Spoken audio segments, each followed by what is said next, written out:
Amena farusamento fela cabone. Evenua sile boria fanatosi. Oh, if it's not given by the Lord, no man can have. Bonsoir à tous. La situation est totalement sous contrôle. C'est ce que dit le président Talon à la télévision nationale béninoise suite à une tentative de coup d'État.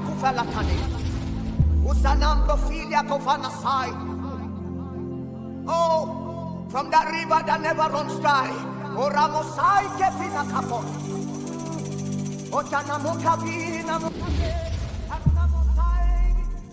Mais je me demande, que cherche la France dans une affaire entre Béninois?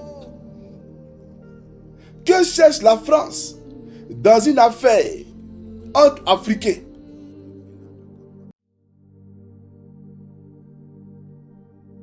Shalom, peuple de Dieu, shalom, famille prophétique. Bien-aimés dans le Seigneur, je vous salue. Que la paix de l'Éternel soit avec vous, que sa grâce et sa faveur puissent vous localiser en cette journée bénie. Peuple de Dieu, vous n'êtes pas sans savoir qu'il y a eu une tentative de coup d'État le dimanche 7 décembre 2025 sur le Bénin. Et depuis, plusieurs voix se sont levées, plusieurs voix se sont exprimées face à ce qui s'est passé et ce que l'on pouvait retenir. Parmi ces voix, il y a une voix qui m'a beaucoup marqué, et c'est celle de Johnny Pacheco. J'aimerais dire que deux choses me retiennent chez cet homme. La première, c'est que il craint véritablement Dieu. Et la seconde, c'est que, dépendamment de son caractère, car chacune de nous a un caractère qui diffère d'une personne à une autre, il a cette langue-là qui donne la vérité. Il a cette langue-là qui s'exprime sur certaines choses que beaucoup d'autres préfèrent taire. Alors, j'ai vu la vidéo de Johnny Pacheco concernant la tentative de coup d'État. Et je vais la partager dans les instants qui suivent. C'est une vidéo qui est assez longue. Je vous demande de rester jusqu'à la fin, car j'ai quelques autres messages à partager. Alors, cette tentative de coup d'État au Bénin, le dimanche 7 décembre 2025, était-ce le fruit du hasard? Ou était-ce réellement un avertissement de l'Éternel? Quels sont les décrets que l'Éternel a placés sur le Bénin, sur la présidence, sur la nation béninoise, en ce mois de décembre et en la nouvelle année qui commence dans les prochains jours? L'Éternel a donné certaines choses que je partagerai ici avec vous. Alors, chers amis, je vais m'adresser ici. J'ai fait cette vidéo pour la France. Je fais cette vidéo pour la France. Parce que il y a eu un coup d'État au Bénin. Et aussitôt, l'armée française est rentrée en ligne de compte, est rentrée en jeu. Et elle a même, bien entendu, demandé à l'armée du Nigeria d'intervenir militairement pour réinstaller son poulain, son larbin, son nègre de salon que j'appelle Patrice Talon. Vous comprenez? Donc j'ai fait cette vidéo-là principalement pour la France. J'aimerais dire, longtemps nous avons décrié que nous n'étions pas pour les coups d'État en Afrique. Parce qu'on estimait que les coups d'État ça mettait en retard et qu'on voulait la démocratie, etc. Mais disons-nous Africains, regardons-nous droit dans les miroirs. Et disons-nous la vérité, c'est quoi la démocratie? C'est quoi vous appelez la démocratie? Quand des individus se lèvent, s'accaparent le pouvoir d'État, modifient les constitutions, écartent des candidats et veulent s'abouter au pouvoir pour y mourir, vous appelez ça la démocratie? Ce n'est pas la démocratie. Donc les coups d'État sont des réponses à leurs bêtises. Parce qu'ils sont tous bêtes. Alassane Ouattara est bête, Patrice Talon est bête, Fonya Singbe, tous sont tous bêtes. Regardez un peu ce qui se passe au Togo. Voici quelqu'un qui, normalement, et à la fin de son mandat, qui doit quitter le pouvoir. Et qui dit, pensant que les Togolais sont des zozos, des zouaves, d'accord, qui ne savent pas réfléchir d'eux-mêmes, non, on va faire un régime parlementaire. C'est-à-dire qu'on va donner le pouvoir à un premier ministre. Ça veut dire que logiquement, d'un état de droit, un état censé, Fagne Gnassingbé n'est plus rien. Il n'a plus le pouvoir puisque c'est un régime parlementaire désormais. Et que c'est le premier ministre qui a les rênes du pouvoir. Et voilà que lui, Fagne Gnassingbé, veut modifier encore la constitution pour arracher le pouvoir dans les mains du premier ministre pour, en tout cas, les reprendre à nouveau. Vous voyez un peu comment on se fout des gens. Et vous trouvez que on ne doit pas faire des coups d'État. Mais les coups d'État sont des réponses à toutes ces bêtises. Parce que ça, ce n'est pas de la démocratie. C'est de la dictature et c'est du foutage de gueule. Voilà la réalité. Fagne Gnassingbé dit qu'il organise un congrès panafricaniste chez lui au Togo. Mais c'est se foutre des Africains. Lui, il est panafricain où? Quelqu'un qui a ligoté Lida Kwasi Moïse, qu'il a pris pour l'envoyer d'un avion d'un pays où il partait soit pour trouver la mort ou pour être en prison. Dans le pays de Draman, Lida Kwasi Moïse est venu demander l'asile. Mais si les Occidentaux voulaient se comporter comme Fagne Gnassingbé, mais aujourd'hui, là, nous serions tous, bien entendu, en prison. Parce que combien sont les Africains qui demandent l'asile à l'étranger, qui sont véritablement persécutés pour leurs opinions, pour leurs obédiences, que ce soit religieuses, politiques ou peu importe. Mais les Européens respectent ce qu'on appelle les droits universels, la charte universelle des droits de l'homme. Vous comprenez? Donc on n'a jamais pris quelqu'un qui demande à être protégé, qui est persécuté dans son pays d'origine, pour le ramener là où il peut trouver la mort, ou là où il peut être torturé, ou être jeté en prison. Mais Fagne Gnassingbé a pris Lida Kwasi Moïse et il a ligoté, il a mis dans un avion pour le donner à Draman. Ce monsieur-là, ça fait des années qu'il tue les Togolais. Ça fait des années qu'il persécute les Togolais. Est-ce que vous savez depuis quand nous on a commencé notre combat contre Fagne Gnassingbé? On a commencé notre combat contre Fagne Gnassingbé depuis 2011. Quand le président Gbagbo Laurent a été arrêté là, quand nous sommes venus en Europe, on a commencé notre combat sur Fagne Gnassingbé. Donc ce monsieur n'est pas un modèle. Quand il s'en va en Russie, mais c'est pour distraire l'opinion. C'est pour distraire l'opinion parce qu'il s'est dit que la Russie est le seul gage pour que lui, il puisse conserver le pouvoir. Puisque Ibé allait en Russie, Assimi Goïta allait en Russie, et comme les Africains aujourd'hui sont regardants sur la politique de la Russie, donc il faut aller là-bas pour avoir bien entendu, vous comprenez, comment on appelle ça, je dirais la bénédiction de ces Africains-là. Donc il prend les gens pour des idiots tout simplement. Il prend les gens pour des ignares. Et aujourd'hui on fait du clientélisme politique. On appelle certains soi-disant panafricanistes qui en réalité sont des commerçants, sont des boutiquiers parce qu'ils ne sont pas panafricains. Et on organise un forum sur le panafricanisme au Togo. C'est insulter notre intelligence. Donc Fagne Gnassingbé en aucun cas était panafricain. Il doit quitter le pouvoir. Que ce soit par une révolte populaire ou par un coup d'État, Fagne Gnassingbé doit quitter le pouvoir. Ceux qui mangent à lui, vous les connaissez. Voilà. Tu vas prendre l'argent de quelqu'un alors qu'il méprise son peuple, il tue son peuple, les gens meurent. Toi tu prends l'argent, non c'est un panafricain. C'est quel panafricain? Il n'est jamais un panafricain. Fagne Gnassingbé en aucun cas est un panafricain. Pour ceux qui ne le connaissent pas, c'est lui qui est là. Fagne Gnassingbé. Un instant s'il vous plaît. C'est lui qui est là. Lui il est panafricain comment? Quelqu'un qui veut arracher le pouvoir dans les mains du premier ministre, dans les mains du parlement, pour reprendre le pouvoir, alors qu'il nous avait dit qu'il voulait faire un régime parlementaire. Mais on est dans le régime parlementaire maintenant. Toi tu veux devenir président. Vous voyez un peu l'Afrique. Maintenant, revenons au Bénin. J'aimerais dire que Patrice Talon, il ressemble à Ouattara. Ils sont pareils. Il y a un confrère, journaliste, qui était au Togo. Et qui allait en Côte d'Ivoire, invité par le pouvoir d'Abidjan pour organiser une conférence à Palm Beach, hôtel Palm Beach à Cocody. Or, c'était un guet-apens. Voilà, c'était un canular. Ils ont créé tout ça pour pouvoir l'attraper dans sa chambre d'hôtel. Par l'eau à les entourer. Et ils l'ont extradé, d'accord, au Bénin. Alors qu'il n'était même plus détenteur d'un passeport béninois. C'est-à-dire que ce n'est pas avec le passeport béninois qu'il est rentré en Côte d'Ivoire. il est rentré en Côte d'Ivoire avec un passeport de réfugié togolais. Donc normalement, si on veut l'extrader quelque part, mais c'est au Togo. Normalement, c'est au Togo. Parce qu'il est sous la protection togolaise. Mais Alassane Dramane Ouattara, au nom de l'alliance de nègres des maisons qu'il a avec Patrice Talon, parce que les patrons à eux, c'est Macron.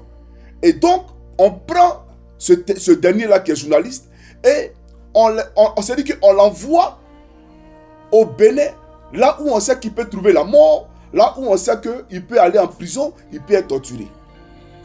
Donc, ce n'est pas les êtres humains qui nous dirigent. Ce n'est pas les êtres humains, ils sont là pour protéger les acquis, les intérêts et les intérêts de ceux qui les ont placés au pouvoir, notamment la France.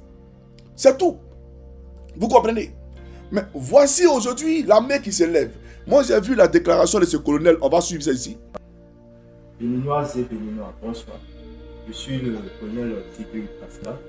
Depuis ce matin, nous avons lancé une opération qui consiste à libérer le peuple béninois de la dictature de Patrice Talon et les libertés qu'il a longtemps arrachées au peuple béninois. Nous vous invitons à un soutien massif de notre action et nous appelons le gouvernement français à ne pas du tout s'initier dans les affaires intérieures de notre très cher pays, la République du Bénin. Voilà. Ce que je retiens ici, c'est son message de fin. Le mot de fin, il a demandé à la France de le laisser tranquille. Mais je me demande, que cherche la France dans une affaire entre Béninois? Que cherche la France dans une affaire entre Africains? Que cherche l'armée française au Bénin? Je m'interroge. La France a déployé son arsenal, les hélicoptères de guerre. Et voilà le Nigeria qui tombe dans une bassesse immonde, où l'armée du Nigeria vient attaquer l'armée béninoise. Parce qu'il faut installer l'ami de Macron au pouvoir. Donc, peuple béninois, peuple ivoirien, aujourd'hui là, vous comprenez, quand on vous dit que ceux-là, c'est les esclaves des salons, des nègres des maisons à la solde de la France, vous comprenez? Sinon, pourquoi déployer tout son arsenal? L'armée se lève pour dire qu'on est un dictateur qui ne respecte pas les libertés fondamentales et individuelles au Bénin, qui est un monsieur qui bafoue l'orgueil, qui bafoue la dignité de tout le monde dans le pays.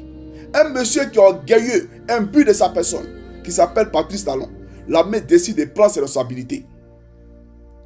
Vous comprenez? Et on voit une France qui s'invite délibérément dans une affaire qui concerne les Béninois. Mais que cherche la France dans une affaire qui concerne le Bénin? Au fait, je suis choqué.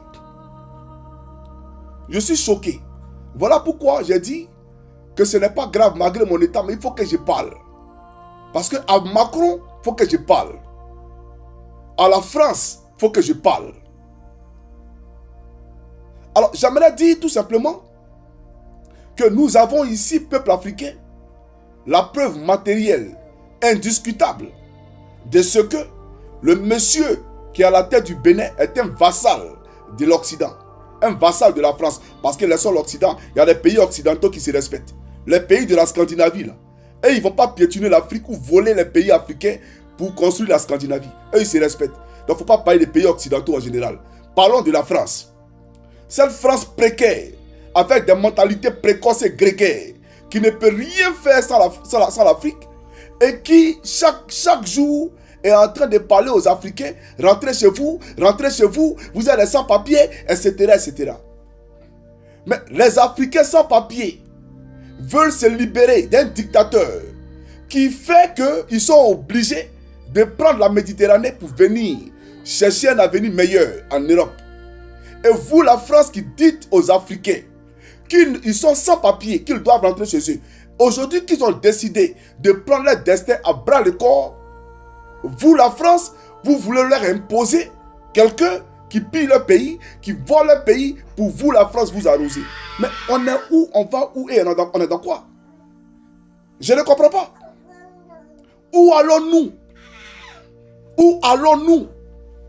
Et on voit ce démagogue à la tête de la Côte d'Ivoire, ce faiseur de coup d'État, l'homme au pantalon sauté, Alassane Dramane Ouattara, le fils de Lucifer, qui va brûler en enfer. Parce que lui-même, quand il va arriver en enfer, Satan même là, va lui dire, faut pas venir gâter mes projets ici. Tellement ton cœur est noir, faut pas arriver ici pour me mêler. Faut quitter ici. Va chercher ta place ailleurs, où tu vas torturer tes fidèles. Mais chez moi ici, là, c'est moi Satan ici le roi. Tellement Satan m'a serait effrayé. Parce que son cœur est d'une opacité qui ne dit pas son nom. Lui et son fils, photocopie. Mais vous avez vu aujourd'hui que ce Ouattara, il dit qu'il va envoyer l'armée ivoirienne au Bénin pour aller rétablir l'ordre constitutionnel. Toi, tu comptes trop sur ton armée ivoirienne. Hein?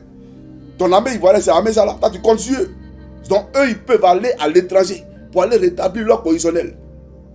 Toi, tu es prêt à déployer de l'argent, d'accord, pour payer l'armée, pour aller installer un dictateur. Pourquoi tu le fais? C'est simple, parce que tu as peur. Parce que après Patrice Talon, à qui le tout, c'est toi. Tu tomberas par un coup d'état, je te l'annonce. Toi, Ouattara, tu tomberas par un coup d'état. Et oui, c'est certain, tu n'es pas le prochain président de la République de Côte d'Ivoire. Ce qui a été dit là, ça va se passer comme je te l'ai dit. Tu tomberas par un coup d'état. Donc aujourd'hui, tu te précipites. Tu veux utiliser l'armée de Côte d'Ivoire pour aller au Bénin, pour aller rétablir quoi? Tu es sérieux là, toi? Tu as fini de régler les problèmes des Ivoiriens? Dans les cantons pas clos là, quand tu t'habilles et que tu montes dans un taxi, quand tu arrives chez toi à la maison, on ne sait même plus où est le taxi, où tu es et où est la poussière. Vous avez la même couleur, vous tous. Toi, le taxi et la poussière, vous avez la même couleur. Vous comprenez? Voilà la Côte d'Ivoire profonde, une Côte d'Ivoire de misère. Une Côte d'Ivoire où il ne fait pas bon vivre. Une Côte d'Ivoire où quand les gens sont malades, ils font des SOS pour se faire soigner. Pendant ce temps, on évacue Amadou Gon Coulibaly à Paris dans un avion médicalisé. On évacue Ahmed Bakayoko à Paris dans un avion médicalisé. On évacue Patrick Achi à Paris dans un avion médicalisé. On évacue Thiomoko Miele à Paris dans un avion médicalisé. Quand Dieu Kamisoko Kamara, celle qui a tué Bala Keïta, vient signer des conventions avec la polyclinique américaine à Paris pour que elle, sa famille et son gouvernement puissent aller se faire soigner à Paris. Voilà la réalité. Voilà la démagogie dans laquelle la Côte d'Ivoire est inscrite. Et ce dictateur né, ce sanguinaire, Alassane Dramane Ouattara, veut aujourd'hui utiliser l'armée de Côte d'Ivoire au-delà de nos frontières. Mais tu as fini de relever les défis que nous avons dans notre pays, les défis auxquels nous sommes confrontés dans notre pays. Et c'est maintenant à l'extérieur de la Côte d'Ivoire que tu vas aller agir. Parce que tu veux donner un message, tu as peur, parce que qui a le prochain? Mais tu n'échapperas pas à ton sort, Alassane Dramane Ouattara. Et toi, tu mourras, comme je te l'ai dit. Tu mourras et ton petit frère mourra. Ce n'est pas un débat. Tu vas mourir, frère. Ce qu'elle te dit là, tu vas voir. Mais tu seras chez Satan quand tu vas voir ce qu'elle te dit là. Tu comprends ou pas? Quand tu vas lutter sa place et lui là-bas là, tu vas comprendre ce qu'elle te dit. Mais écoute-moi très bien. Écoute-moi très bien. L'armée de Côte d'Ivoire a mieux à faire que d'aller régler un problème au Bénin. Parce que le problème auquel les Béninois sont confrontés, c'est le même problème auquel les Ivoiriens sont confrontés. Donc l'armée ivoirienne doit se comporter comme l'armée béninoise. Tu comprends? En te sanctionnant. C'est-à-dire que t'es stipant, c'est-à-dire qu'on doit t'écraser, toi là, on ne doit plus te voir. C'est ça la réalité. Donc, vraiment, tu es perdu, Alassane Ouattara. Tu es vraiment perdu, tu as perdu la boule. On va aller au Bénin pour aller rétablir l'ordre. Va les attaquer. Va les attaquer. Un nègre de salon au service de Macron. Toi, tu vas aller prendre arme pour aller tuer tes frères noirs. Si les Béninois, toi, tu es Béninois. Tu es Béninois, c'est que les Béninois vivent, tu vis à eux là-bas. Maintenant, tu vas nous parler de CEDEAO. La CEDEAO, dis-moi, il n'y a qu'un CEDEAO qui existe. Quand les Français ou les Européens parlent de l'Union Européenne, ou qu'ils parlent de Schengen, c'est-à-dire entre eux, il n'y a pas d'accord de frontières. Quand je quitte en Finlande et que je vais, d'accord, en Norvège, il n'y a pas de droit, d'accord, il n'y a pas de frontières. Bon, la Norvège même, c'est un autre cas parce qu'ils sont dans le Schengen, mais ils ne sont pas dans l'Union Européenne. Mais parlons des pays de l'Union Européenne. Les pays de l'Union Européenne, il n'y a pas, d'accord, de contrôle, de douane entre eux. On ne dédouane pas les marchandises. Il n'y a pas de contrôle aux frontières. c'est la libre circulation et des biens et des personnes. C'est ça l'Union européenne. Mais chez vous, dans la CEDEAO, là, quand les gens se déplacent là, il n'y a pas les frais de douane. Quand des marchandises quittent au Bénin pour aller au Togo, le Togo ne dédouane pas. Quand les marchandises quittent au Togo pour aller au Ghana, les Ghanéens là, la douane ne dédouane pas. Quand les marchandises quittent au Ghana pour venir en Côte d'Ivoire, la douane ivoirienne ne dédouane pas. Même les passagers, les simples passagers, vous les raquettez comme si la nationalité là, elle s'expirait. Quelqu'un, sa carte d'identité n'est plus d'actualité, c'est-à-dire est expirée. Mais on dit qu'il n'a qu'à donner l'argent. Comme si, parce que la carte d'identité là, c'est expiré, il n'est plus ivoirien, ou il n'est plus ghanéen, ou il n'est plus citoyen de la CEDEAO. Vous ne respectez rien de la CEDEAO. Et vous pensez que vous pouvez vous lever et prendre l'armée de Côte d'Ivoire, aller au Bénin pour aller installer un dictateur. Qu'est-ce qui a marché dans la CEDEAO? Qu'est-ce qui marche dans la CEDEAO? Une CEDEAO qui est subventionnée par Paris. Mais c'est normal. Quand la France te finance, mais c'est normal qu'elle te dise ce que tu dois faire. Quand l'Union africaine elle-même est subventionnée par l'Union européenne, mais tu manges à la main de quelqu'un et puis tu dis que tu es indépendant. Vous êtes tous des comédiens en Afrique. Vous êtes tous pathétiques et tous des démagogues en Afrique. J'aimerais vous le dire. Alors j'aimerais dire à Alassane Dramane Ouattara, non, laissons Dramane. J'aimerais dire à la France.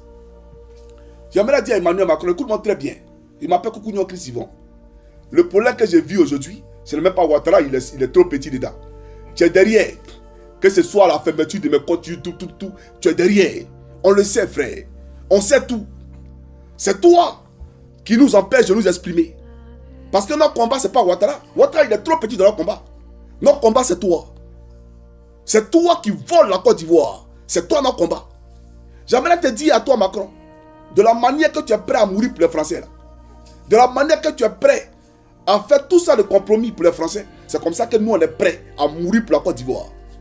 Macron, j'aimerais te dire, de la manière que quand les bébés naissent, et puis ils ont des biberons en or, en France là, c'est comme ça on voudrait qu'en Côte d'Ivoire, nos bébés naissent avec des biberons déjà préparés en or aussi, même en diamant. Il n'y a pas que toi qui aimes les belles choses. Il n'y a pas que les Français qui aiment les bonnes choses. Nous aussi, on veut les bonnes choses et on aime les bonnes choses. Nous disons que l'époque où nos parents mouraient par manque de moyens, c'est terminé. Nous disons que l'époque où les Libanais avaient, bien entendu, une hégémonie sur, d'accord, l'économie de notre pays, c'est terminé. J'aimerais même ouvrir une parenthèse pour dire aux Libanais. Tu es Libanais, tu dis que tu as acheté terrain en Côte d'Ivoire. Tu es Libanais, tu dis que tu as acheté, je ne sais pas quoi en Côte d'Ivoire. J'aimerais te dire, d'un futur très proche, quand Drama tombera, on ne va même pas te restituer 5 francs d'un terrain que tu as acheté. Mais ça te sera arraché.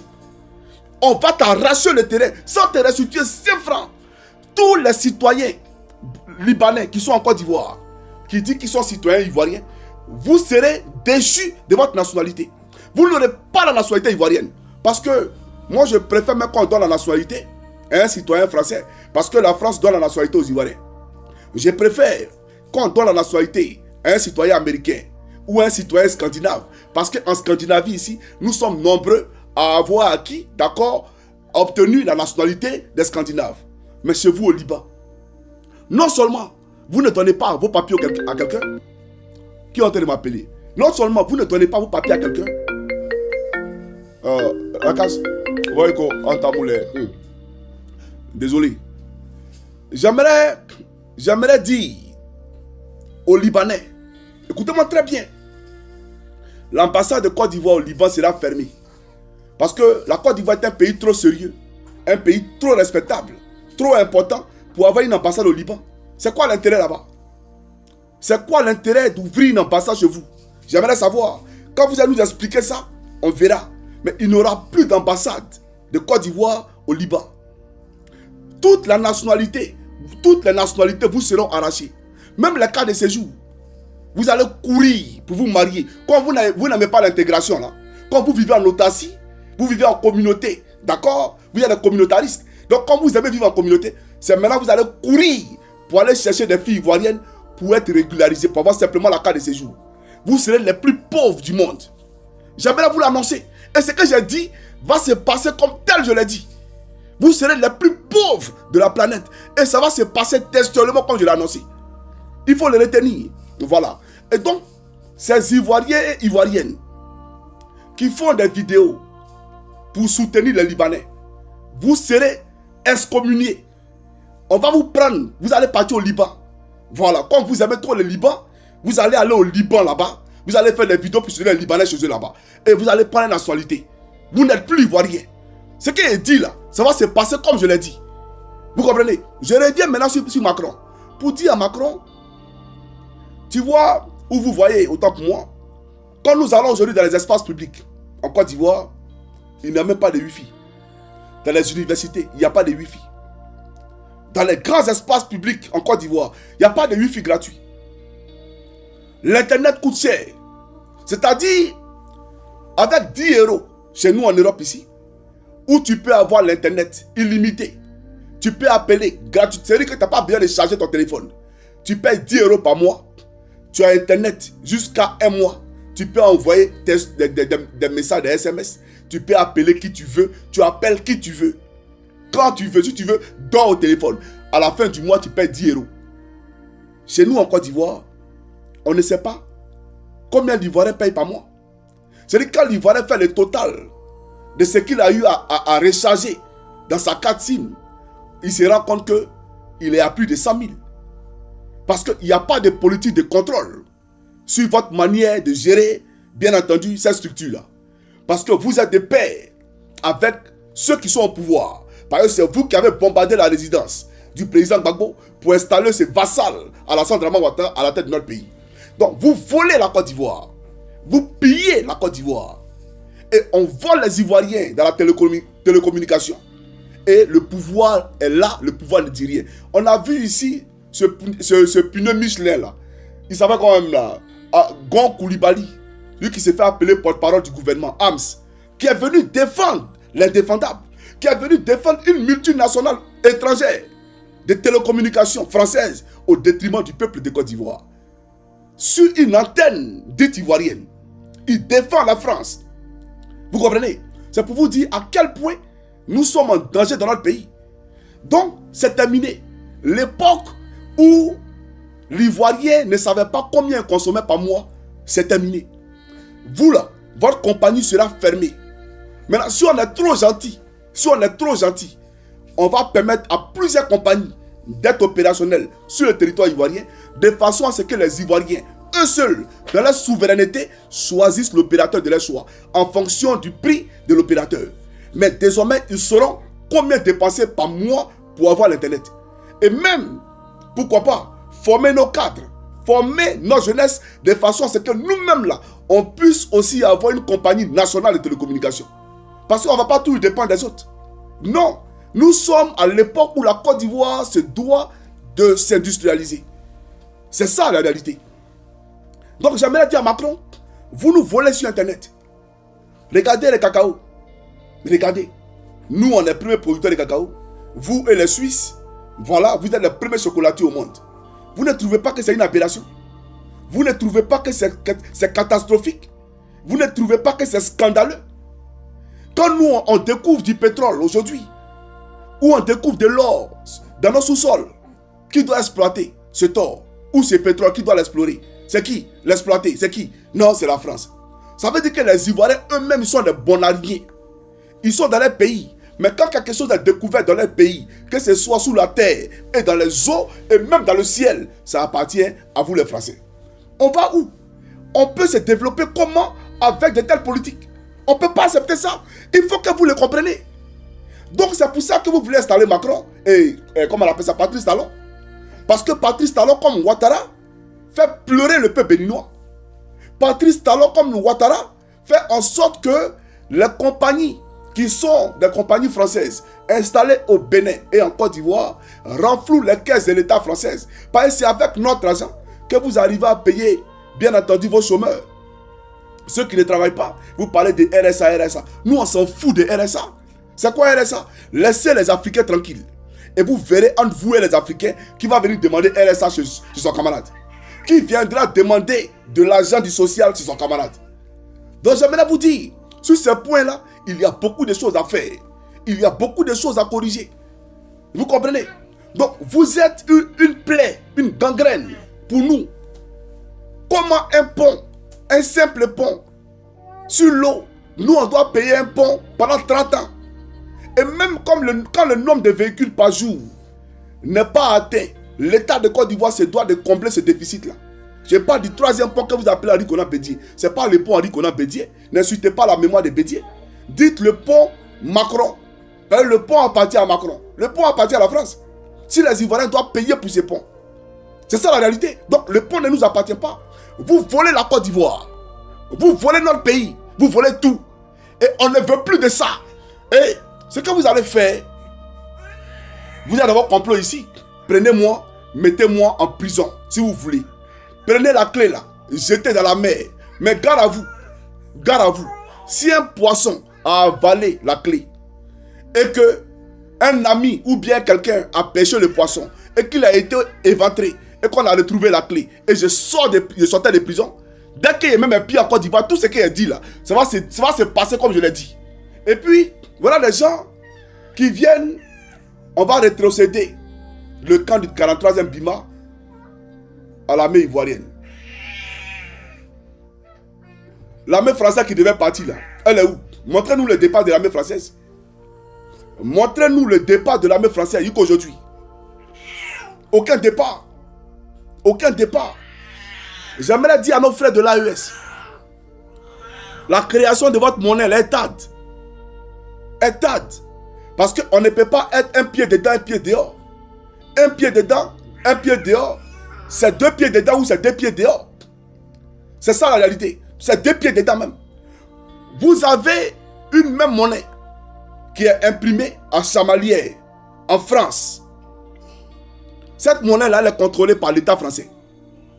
Tous les pays qui utilisent cette monnaie-là payent des impôts à l'État français, au trésor français. Et vous le savez très bien. Et vous continuez de manger cette monnaie. Une monnaie qui n'est pas convertible, qui n'est pas reconnue.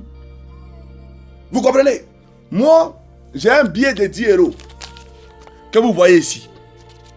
Ce 10 euros finlandais, si je le prends et que je vais en France, je n'ai pas besoin de l'échanger. Je n'ai pas besoin de le convertir. Je donne dans une friperie ou bien peu importe, ils vont prendre. Parce que l'euro qui est mangé en France passe en Finlande, passe en Allemagne, passe dans tous les 28 pays de la zone euro. Mais chez nous en Côte d'Ivoire, on a le CFA de la zone de l'Afrique de l'Ouest, de la CEDEAO. Il y a le CFA de l'Afrique centrale, donc du CEMAC. Et il y a le CFA des Comores. Et tous ces CFA-là ne sont pas convertibles. Ça veut dire, avec le CFA de la Côte d'Ivoire, tu ne peux pas aller au Bénin et au Cameroun et puis payer avec le CFA de la Côte d'Ivoire. Pourtant, c'est le même CFA. Et c'est la France qui fabrique ce CFA-là. Mais ils ont mis une barrière pour ne pas que les pays africains puissent commercer entre eux. Voilà, parce que si vous commercez entre vous, s'il y a les voies ferroviaires, etc., votre développement, bien entendu, va s'accentuer. Donc, ils ne veulent pas de ça. Ils ont mis une barrière. Le seul pays au monde habilité à changer le franc CFA, c'est la France. Mais elle le change comment? Seulement par transaction bancaire. Seulement par transaction bancaire. Ça veut dire que tu prends ton CFA, malgré que la France fabrique la monnaie. Tu arrives à l'aéroport Roissy-Charles de Gaulle, avec tes CFA, ça va pourrir dans ta poche. Tu vas au coin d'échange à l'aéroport, tu veux changer ton CFA, c'est pas à eux que tu t'adresses, parce qu'ils ne reconnaissent même pas cette monnaie-là. Voilà le vol dans lequel nous sommes. Et vous voyez, comme votre monnaie n'est pas reconnue, votre monnaie africaine, comme elle n'est pas reconnue, vous avez des matières premières que vous avez envie de vendre, que vous devez vendre pour la suivi de vos États. Et donc, quand vous voulez vendre dans le seul pays au monde habilité à faire, d'accord, la négociation, à marchander entre vous et ceux qui veulent acheter vos produits, c'est la France. Et donc, ces démarcheurs-là, qui sont les Français, ils ont 55% sur tous les produits que vous allez vendre. Est-ce que vous comprenez ce qu'elle dit? Ça veut dire que quand tu veux vendre ton cacao aux États-Unis, c'est eux qui vendent ça pour toi. Et ils ont 55% d'office sur tous les produits d'exportation. Mais la France a colonisé combien de pays? Plus de 14 pays africains. Et imaginez 14 pays africains qui, bien entendu, exportent les matières premières. Et c'est la France qui vend. Et sur chaque D'accord, transaction, elle a 55%. Maintenant, les autres pourcents, 45 là, elle fait quoi? Elle ne vous donne pas. Elle a ouvert un compte d'opération au niveau de la Banque de France. Et dans ce compte d'opération là, elle met votre argent. Et vous savez ce qu'elle fait? Avec cet argent là, qui vous appartient logiquement, elle regarde, en Côte d'Ivoire, on a besoin d'eau potable dans la ville de Gagnoa. Je donne crédit. Je donne crédit 100 milliards à la Côte d'Ivoire. Oh, au Togo, on a besoin de temps. Je donne crédit 100 milliards au Togo pour construire des écoles. Avec ton argent, on t'endette.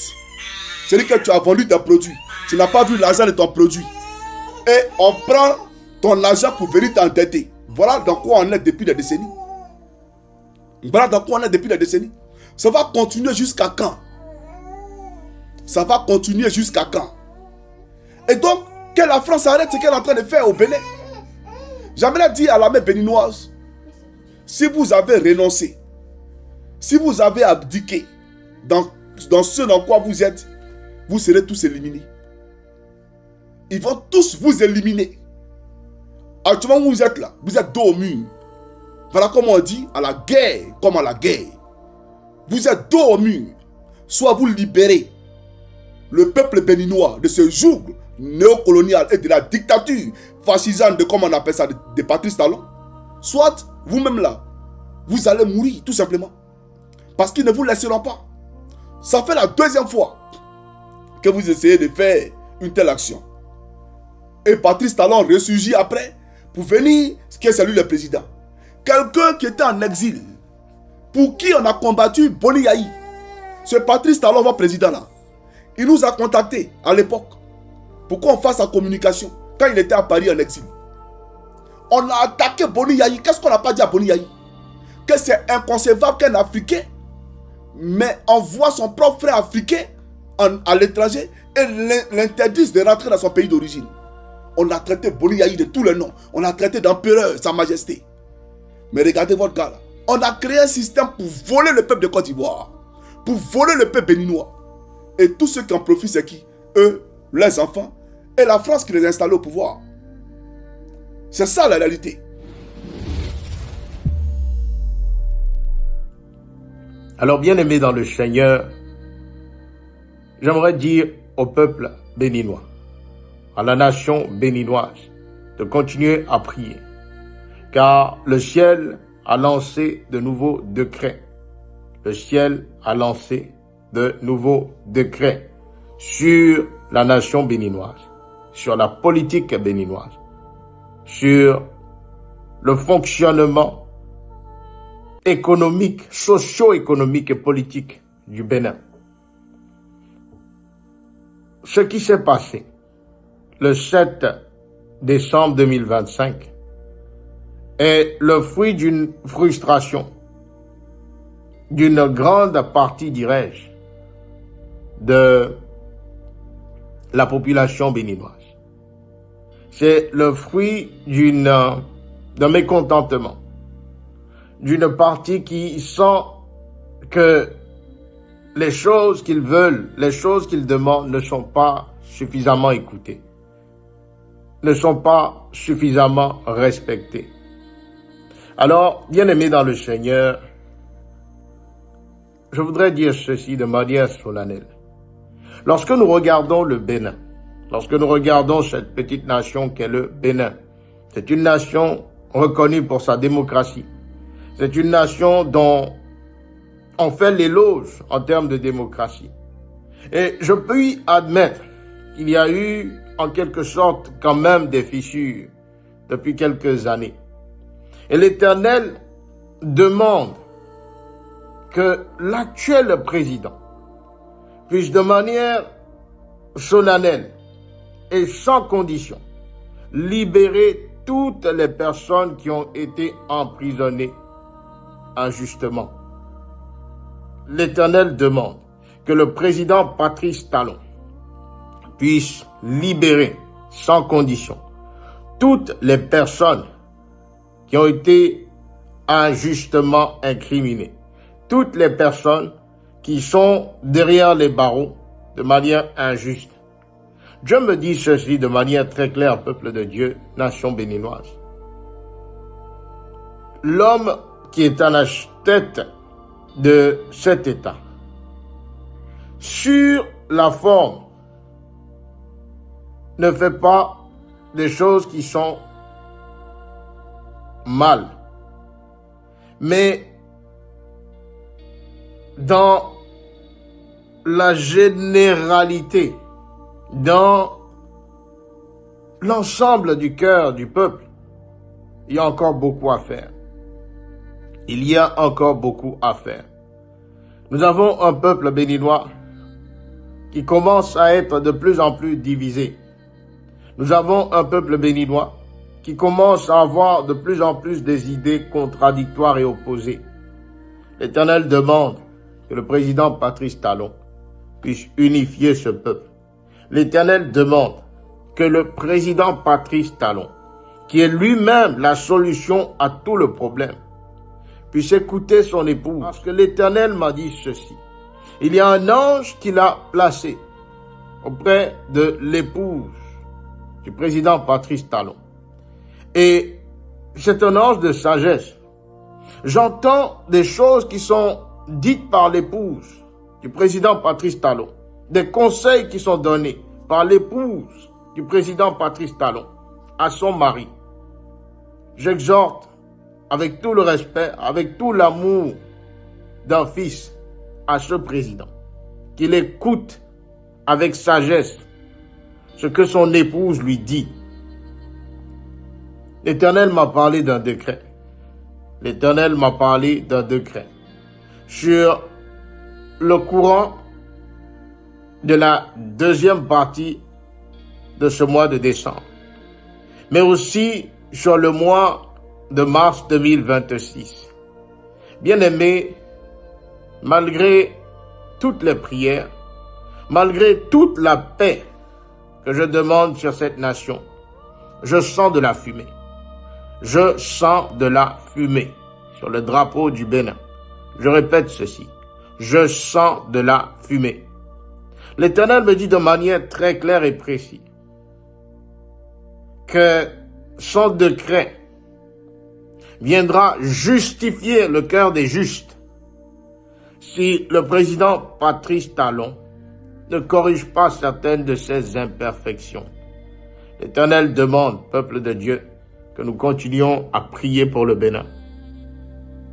Que le peuple béninois qui a un cœur sage s'agenouille devant son Dieu et demande la paix sur le territoire béninois.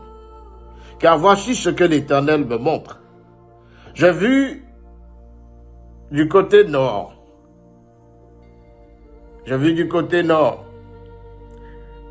Et j'ai vu de l'ouest un ange rapidement passer devant mes yeux. Et cet ange tenait un long papier où je voyais des écritures célestes.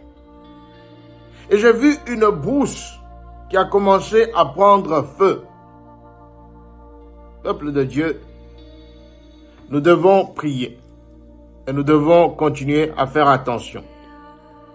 Nous devons prier pour le président Patrice Talon et nous devons demander qu'il écoute l'entièreté de son peuple afin que les desseins de l'Éternel, ce que l'Éternel a placé sur le peuple béninois, ne soient point effrités par nos actions. Que l'Éternel favorise chaque enfant du Bénin, chaque fils et fille du Bénin. Que l'Éternel soit glorifié. Père, nous bénissons ta nation. Père, nous te rendons grâce. Fortifie le peuple béninois. Veille sur la politique au Bénin. Veille sur le social au Bénin. Et que seule ta gloire soit manifeste. Béni soit le nom de l'Éternel. Béni soit le nom de Papa Jésus.